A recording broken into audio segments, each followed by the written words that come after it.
தம்பி விஜய் போட்டிடுறாரு. அது என்ன சின்னம்? விசில் சின்னமா? தாமரை சின்னம். என்ன நீங்க இவ்வளவு வருஷமா அரசியல் இருக்கிறீங்க பாருங்க. உதயசூரியனை தவிர யாருக்கு ஓட்டு போட்டாலும் அது தாமரைக்கு தான் போகும். அப்புறம் இன்னொருத்தர் என்ன சொன்னாங்க? மாம்பழம். அது தாமரை தான். தமிழ்நாடு முதலமைச்சரை ஃபர்ஸ்ட் ஸ்டாலின் சார் அப்படின்னாரு, அடுத்தது ஸ்டாலின் அங்கிள் அப்படின்ட்டாரு. எனக்கு பயம் ஆச்சு. ஜெயலலிதா ஆண்டின்னு சொல்லியிருந்தா என்ன நடந்திருக்குங்க? நம்ம பார்த்துருக்கிறோம்ல, இந்த ரோட்டோரத்துல கொத்து போராட்டம் எப்படி போடுவாங்க, கொத்து போராட்டம் போட்டு அதுல சில சமயத்துல முட்டையை ஊத்தி முட்டையெல்லாம் கலந்து ஒரு கொத்து போராட்டம் போட்டிருப்பாங்க. ஜெயலலிதா ஆண்டின்னு சொல்லி இருந்தாருன்னா, அதுக்கப்புறம் நம்ம மேடையில நான் ரெடிதான் வரவா வரவா அதெல்லாம் பாட முடியாது. ஜெயலலிதா ஆண்டின்னு சொல்லியிருந்தீங்கன்னா நீங்க ஒரே ஒரு பாட்டு தான் இருக்குது, கொட்டப்பட்ட ரோட்டு மேல முட்டை போராட்டா நான் தொட்டுக்கீரை சிக்கன் போராட்டா.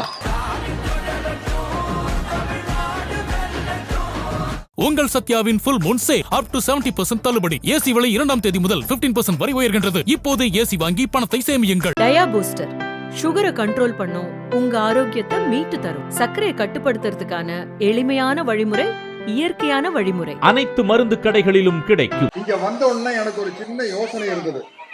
உங்களை எல்லாம் பார்த்து என்னம்மா கண்ணு சௌக்கியமா அப்படின்னு கேட்கலாமான்னு யோசிச்சு வந்த. ஆனா நீங்க சௌக்கியமா இல்லையான்னு எனக்கு தெரியணும் இல்ல. இங்க வந்தோடனே நம்முடைய வெற்றி வேட்பாளர் ஆல்டியர் சேகர் அவர்கள் பண்ண சாதனைகள் எல்லாம் பார்த்ததுக்கு அப்புறம் உங்களை பார்த்து தைரியமா என்னம்மா கண்ணு சௌக்கியமானு கேட்டா, ஆமா இப்படி ஒரு தம்பி இருக்கிற வரைக்கும் நாங்கெல்லாம் சௌக்கியமா தான் இருப்போம் அப்படின்னு. ஆமாம்மா கண்டு நான் என்னம்மா கண்டு சௌக்கியமானா எப்படி சூப்பர் ஸ்டார் ரஜினி சார் என்ன பார்த்து ஆமாம்மா கண்டு சௌக்கியமானு சொன்னாரோ, அது மாதிரி இப்படிப்பட்ட ஒரு தம்பி இப்படிப்பட்ட ஒரு வேட்பாளர் இருக்கும் போது நீங்க அதே டயலாக் திருப்பி சொல்லுவீங்கன்னு தைரியத்தில் தான் நான் கேட்கிறேன். இங்க வரும்போது நான் இங்க மேடையில் அமர்ந்திருக்கும் என்னுடைய தோழர்களை பத்தி எல்லாரும் பத்தியும் பேரை மென்ஷன் பண்ணி பேசணும்னு ஆசைப்படுறேன். மதசார்பற்ற கூட்டணியின் திராவிட முன்னேற்ற கழக வேட்பாளர் அன்பு தம்பி ஆர்டி சேகர் அவர்களே, தேமுதிக மாவட்ட செயலாளர் வேல்முருகன் அவர்களே. தேமுதிக சொல்லும் போது நம்ம புரட்சி கலைஞர் விஜயகாந்த் ஞாபகம் வருதுங்க.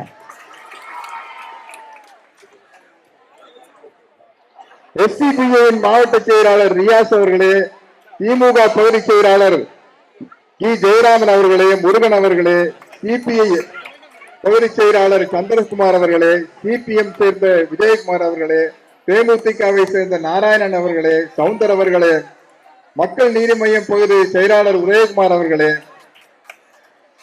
யாசர் கமூர்தீன், இரா கோட்டி சுரேஷ் அவர்களே, சிபிஐ மாவட்ட இளைஞரணி செயலாளர் அவர்களே, உங்கள் அனைவருக்கும் என்னுடைய பணிவான வணக்கத்தை தெரிவித்துக் கொள்கிறேன். நாங்க அப்படியே இப்ப நான் ஷூட்டிங்ல இருந்து நேரா வரேன் பாருங்க, அந்த மாதிரி நேரா போய் உட்கார்ந்துட முடியாது. உங்களுக்காக வேலை செய்யணும். வேலை செஞ்சதுக்கு அப்புறம் தான் அந்த பதவிக்கு ஆசைப்படலாம் ஒழிய ஷூட்டிங்ல இருந்து உங்களை எல்லாம் பாக்கணுங்கிறக்கா அவசர அவசரமா நான் என் டோப்பாவையும் கூட கழட்டாம வந்திருக்கிறேன். நான் அதுக்கெல்லாம் வெக்கப்பட மாட்டோம், யோசனையும் இல்லை. தெரியாத மண்டை பத்தி நாங்கெல்லாம் பெரியார் வழி வந்தவர்கள். இந்த திமுக மேடையில சொல்ற புரட்சி முத்தமிழறிஞர் கலைஞர் வழி வந்தவர்கள், பேரறிஞர் அண்ணா வழி வந்தவர்கள், திமுக மேடையா இருந்தாலும் சொல்ற புரட்சி தலைவர் எம்ஜிஆர் வழி வந்தவர்கள். நாங்கெல்லாம் தலைக்கு மேல இருக்கிறத நம்பி வாழ்றது இல்ல, தலைக்கு உள்ள இருக்கிறத நம்பி வாழ்றவங்க. அந்த பகுத்தரகை எங்களை ஊட்டுகின்ற மாபெரும் தலைவர்கள் பின்னணியில் நிற்கிறோம். இங்க இவருடைய சாதனைகளை பத்தி படிக்கும் போது எனக்கு பொதுவா சினிமால எவ்வளவு பெரிய டயலாக் கொடுத்தாலும் நான் கடகடன்னு பேசிடுவேன். சேகர் அவர்களுடைய சாதனை மிகப்பெரிய சாதனையா இருக்கிறது. இப்போது பெரம்பூர் தொகுதிக்காக தேர்தல் வாக்குறுதிகளை அவர் கொடுத்திருக்கிறார். அவர் கொடுத்த வாக்குறுதியை நிச்சயமா நிறைவேற்றுவாரு அப்படின்னு உங்களுக்கு எல்லாத்துக்கும் நல்லா தெரியும். ஏன்னா நீங்க எல்லாம் அனுபவப்பட்டவங்க. ஏதாவது ஏமாந்து மாற்றம் வேணும்னு சொல்லி ஏமாற்றத்துல கொண்டு போய் உங்களை நிறுத்திடாதீங்க. அடுத்த சொல்றேன், அது ரொம்ப முக்கியமான விஷயம். போக்குவரத்து நெரிசலை சரி செய்ய அம்பேத்கர் கலைக்கல்லூரியில் இருந்து மூலக்கடை வரை உயர்மட்ட மேம்பாலம் அமைத்து தரப்படும். சாலை வரை நீட்டிக்கப்படும். ஓகேவா? உங்களுக்கு என்ன இந்த தொகுதியை பத்தி எனக்கு தெரியாது, உங்களுக்கும் தம்பிக்கும் தான் தெரியும். நல்ல விஷயமா? நல்ல விஷயம் தானே? ஓகே. இளைஞர்களுக்காக முதல்வர் படைப்பகம் தொடங்கப்படும். நல்ல விஷயம், படிக்கிற விஷயம். கொடுங்கையூர் குப்பை கொட்டும் வளாகத்தில் கையகப்படுத்தும் இடத்தில் தொழில் முனையம் அமைத்து தரப்படும். சூப்பரான மேட்டர் தானே. அனைத்து அரசு பள்ளிகளிலும் ஸ்மார்ட் போர்டு வசதி செய்து தரப்படும். எல்லாமே நல்ல விஷயம் தானே. இப்ப இவ்வளவு வாக்குறுதிகளை தம்பி கொடுத்திருக்கிறார். இந்த தம்பி உங்களோடய வாழ்ந்துட்டு இருக்கிறவர், உங்களுக்காகவே வாழ்ந்துட்டு இருக்கிறவர். நாளைக்கு இதையெல்லாம் அவர் ஏதாச்சும் நிறைவேற்றாம மிஸ் பண்ணிட்டா நீங்க தம்பி போய் கேட்கலாம், என்ன அன்னைக்கு மேடையில வந்து சத்யராஜ் வச்சு எல்லாம் படிக்க சொன்னீங்களே, இதெல்லாம் என்ன பண்ணீங்க அப்படின்னு தம்பி போய் கேட்கலாம். ஆனா வேற யாருக்காச்சும் ஓட்டு போட்டீங்கன்னா பார்க்கவே முடியாது. சும்மா இந்த இப்ப இப்ப நான் என்ன பத்தியே சொல்றேனுங்க, நான் இங்க பேசிட்டு போயிடுவேன். பேசிட்டு நாளைக்கு நான் வேற ஒரு ஷூட்டிங் போயிடுவேன். உங்களுக்கு யாரு வந்து சத்யராஜ் போட்டு பிரச்சனை கேட்கறது? என் நிலைமை எப்படின்னா, இவ்வளவு சம்பளம் வாங்குறேன், 10 பெரிய சம்பளம் வாங்குறவங்க நீங்க எங்க போய் பாப்பீங்க? கூட இருக்கிறவங்களே பார்க்க முடியாதுங்க, எனக்கு தெரியுங்க. கூட இருக்கிறவங்களே பார்க்க முடியாது. அதனால எந்த காரணத்துக்கு கொண்டு ஏமாந்துடாதீங்க. மிக தைரியமான ஒரு முதலமைச்சர் நம்மளுக்கு கிடைச்சிருக்காரு, முத்துவேல் கருணாநிதி ஸ்டாலின். அப்படின்னா அது வந்து வேற லெவல். உண்மையிலேயே நான் வந்து அதை வந்து அவரோட தொகுதியில பேசலான்னு வச்சுக்கிறேன். இப்போ இந்த தொகுதி பிரச்சனையை பத்தி பேசுறேன். இப்போ இந்த சாதனைகளையும் வாக்குறுதிகளையும் கேட்கும் போது தம்பியினுடைய சக்சஸ் கன்ஃபார்ம். கண்டிப்பா ஜெயிக்கத்தான் போறீங்க. நேற்று டெல்லியை போடல எல்லாரும் இனிப்பு வழங்கி சந்தோஷத்தை பகிர்ந்துக்கிட்டாங்க. நம்மளும் அதே மாதிரி மே 3ஆம் தேதி 4ஆம் தேதி 2 பேரும் இனிப்பு வழங்க போறோம். அத்தனை பேரும் நீங்க எங்களுக்கு இனிப்பு கொடுங்க, நாங்க உங்களுக்கு இனிப்பு கொடுக்கிறோம். அப்புறம் இந்த தொகுதியில தம்பி, எனக்கு இந்த தொகுதியில வேற யாரு போட்டிடுறாங்க தம்பி சொல்ல? அத சொன்னாரு தம்பி, விஜய் போட்டிடுறாரு. அது என்ன சின்னம்? விசில் சின்னமா? தாமரை சின்னம். என்ன நீங்க இவ்வளவு வருஷமா அரசியல் இருக்கிறீங்க பாருங்க. உதயசூரியனை தவிர யாருக்கு ஓட்டு போட்டாலும் அது தாமரைக்கு தான் போகும். அப்புறம் இன்னொருத்தர் என்ன சொன்னாங்க? மாம்பழம். அது தாமரை தானுங்க. அப்புறம் இன்னொன்னு, ஆமா மயில் கம்பி. சோ நீங்க யாருக்கு ஓட்டு போட்டாலும் ஒரு தாமரைக்கு தாங்க போகும். அதனால வந்து தயவு செய்து அவங்க எங்கேயோ டெல்லியில் உட்கார்ந்து இருக்கிறாங்க. நம்ம முதலமைச்சர் மு.க. ஸ்டாலின் சொன்னது மாதிரி போட்டி தமிழ்நாட்டுக்கும் டெல்லிக்குமா அப்படிங்கிறத போட்டி.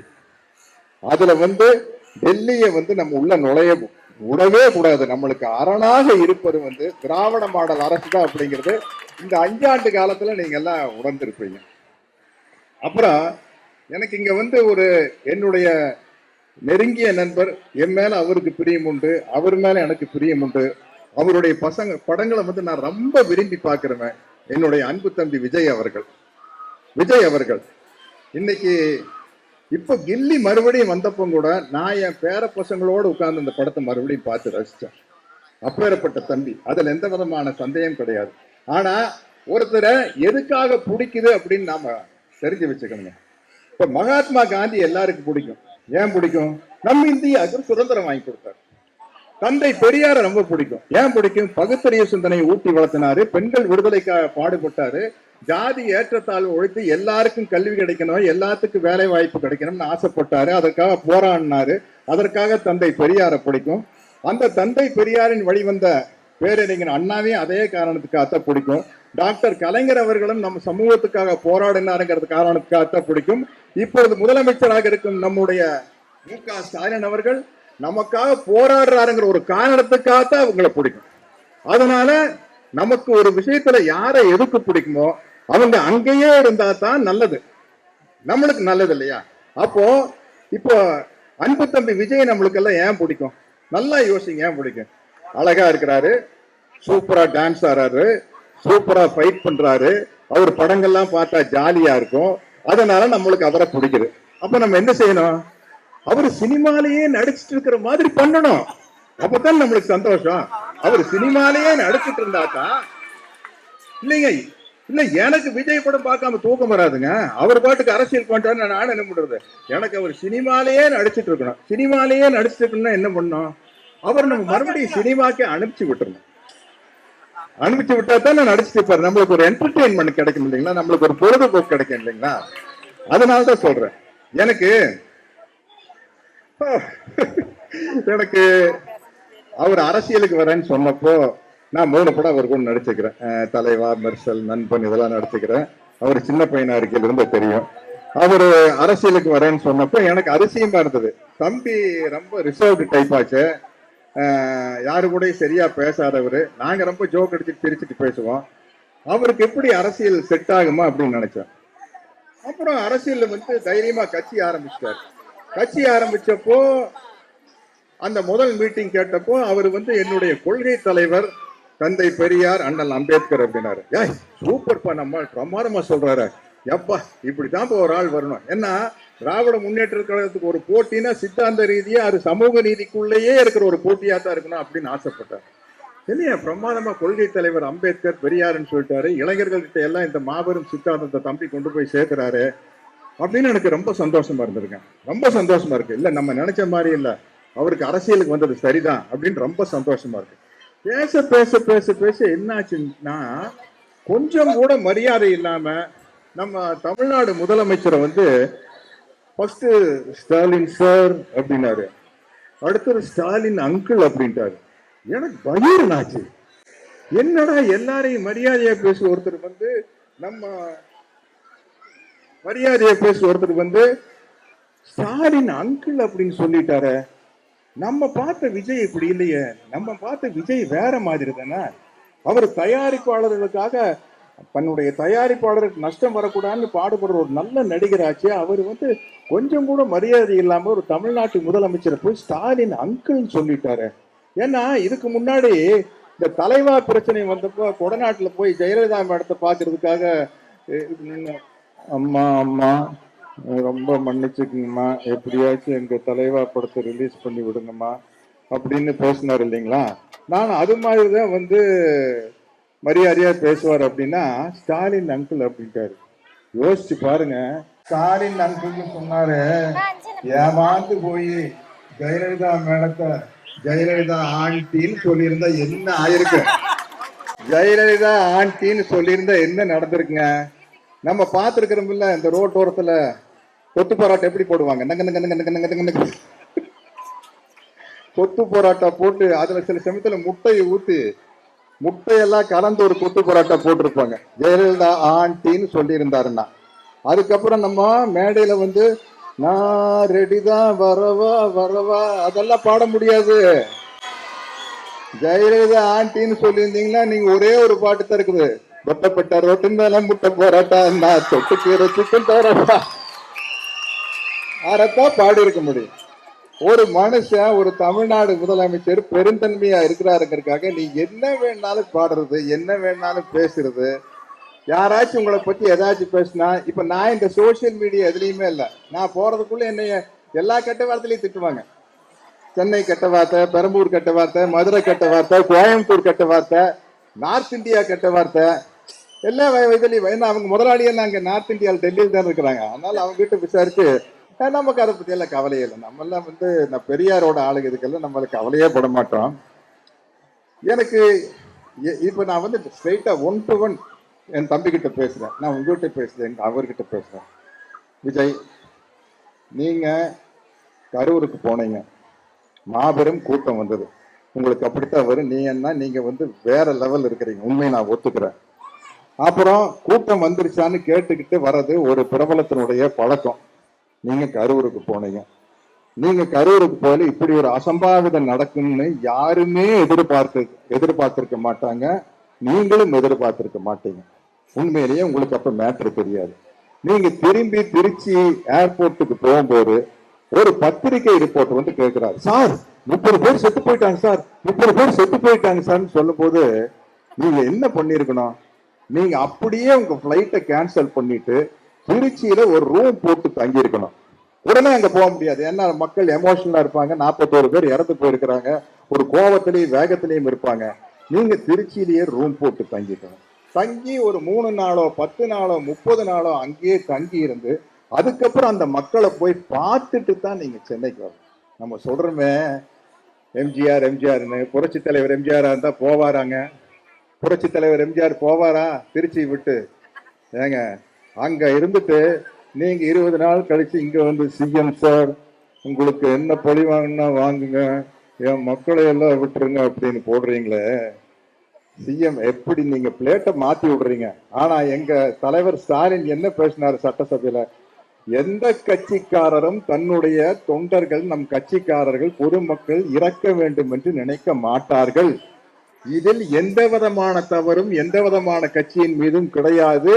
அவர்களுக்கு நேர்ந்த துயரத்திற்காக நாம் வருத்தப்படுமோ, அந்த துயரத்தை களைவதற்கு போராடுவோம் அப்படின்னு அவ்வளவு பெருந்தன்மையா பேசினாருங்க தலைவர் ஸ்டாலின் அவர்கள். நீங்க யோசிச்சு பாருங்க, அவர் எங்க நீங்க எங்கீங்க. நீங்க திருச்சியிலேயே தங்கிட்டு சொல்லிக்கலாம், ஸ்டாலின் சார் நான் இந்த ஹோட்டல்ல தங்கி இருக்கிறேன், இத்தனை நம்ம ரூம்ல தங்கி இருக்கிறேன், வேணா வந்து என்னை ஏதாச்சும் பண்ணுங்க, மக்களை விட்டுருங்கன்னா. இது எப்படி எல்லாம் திசை திருப்புறீங்க. சரிங்க, நீங்க ஏதோ அரசியலுக்கு வரணும்னு ஆசைப்பட்டீங்க, உங்களுக்கு வந்து பெரிய மாசு இருக்குது. ஆனா சத்தியமா சொல்றேங்க, இந்த மாசெல்லாம் ஓட்டா மாறாது. ஏன்னா மக்கள் அனைவருக்கும் தெரியும், இந்த 5 ஆண்டு காலத்துல ஸ்டாலின் அரசு என்ன சாதித்திருக்கிறது. தலைவர் முத்துவேல் கருணாநிதி ஸ்டாலின் அவர்களின் திராவிட மாடல் அரசு என்ன சாதித்திருக்கிறது அப்படின்னு உங்களுக்கு எல்லாம் தெரியுங்க. 5 வருஷத்துக்கு முன்னாடி எப்படி இருந்தது வாழ்க்கை, இப்ப இந்த 5 வருஷம் எப்படி இருக்குது வாழ்க்கை. குறைகள் இருக்கலாம், விமர்சனங்கள் இருக்கலாம், ஆனால் அதையும் தாண்டி தமிழ்நாட்டின் மிக சிறப்பான ஆட்சி முத்துவேல் கருணாநிதி ஸ்டாலின் அவர்களுடைய ஆட்சி தான். இதை மாத்திரம் நினைச்சு ஏமாந்துடாதீங்க. ஆனா நம்ம தமிழக மக்கள் ஏமாற மாட்டாங்க. இப்போ அதனால வந்து மீண்டும் இந்த ஆட்சி ஸ்டாலின் தொடரட்டும், தமிழ்நாடு வெல்லட்டும் அப்படின்னு சொல்லி ஒரே ஒரு மேட்டர் வந்து, நான் விஜய் கிட்ட சீக்கிரட்டா பேசணும். எல்லாரும் காது மூடிட்டீங்கன்னா நான் கொஞ்சம் எனக்கு சைலண்டா இல்ல சார். விஜய், உங்களுக்கு பயங்கர கூட்டம் வருதுங்க, அப்படி ஒரு கூட்டத்தை நான் பார்த்ததே இல்லைங்க. எல்லாம் காதை பொத்திட்டீங்கல்ல. ஆனா என்ன மேட்டர்னா, நம்ம தலை அஜித் வந்தா இதை விட கூட்டம் வரும். ஐயோ, நான் என்ன சொன்னேன், காதை பொத்திக்கிங்கன்னு சொன்னா தலை அஜித் வந்து இதை விட கூட்டம் வரும்னா ஏன்னா என்னங்க அர்த்தம். என்ன போட்டு கொடுக்குறீங்க பாருங்க. நான் உங்களை நம்பி பெரம்பூர் தம்பி, நீங்க தான் தம்பி பாத்துக்கணும். நான் என்ன கேட்டேன் எல்லாருக்கிட்டையும், எல்லாம் வந்து கொஞ்சம் காரை பொத்திக்குங்க, நான் விஜய் கிட்ட ஒரு சீக்ரெட் சொல்றேன் அப்படின்னு சொல்லி நான் என்ன சொன்னேன், குசு குசுன்னு சொன்னேங்க. தம்பி உங்களுக்கு செம்ம கூட்டம் வருது, பின்னி எடுக்குது. ஆனா என்னன்னா, நம்ம அஜித் வந்து இது மாதிரி இதை விட்ட பயங்கர கூட்டம் வரும் அப்படின்னு சொன்னேன். அதையெல்லாம் கேட்டு நீங்க ஓன்னு கைதட்டுறீங்க. ஆகையினால் இப்படிப்பட்ட ஒரு சிறப்பான வேட்பாளருக்கு நீங்கள் வாக்களித்து பெரம்பூர் தொகுதி நல்லா இருக்கணும் அப்படின்னு சொல்லி உங்களிடமிருந்து வாழ்த்தி விடைபெறுகிறேன். நன்றி, வணக்கம்.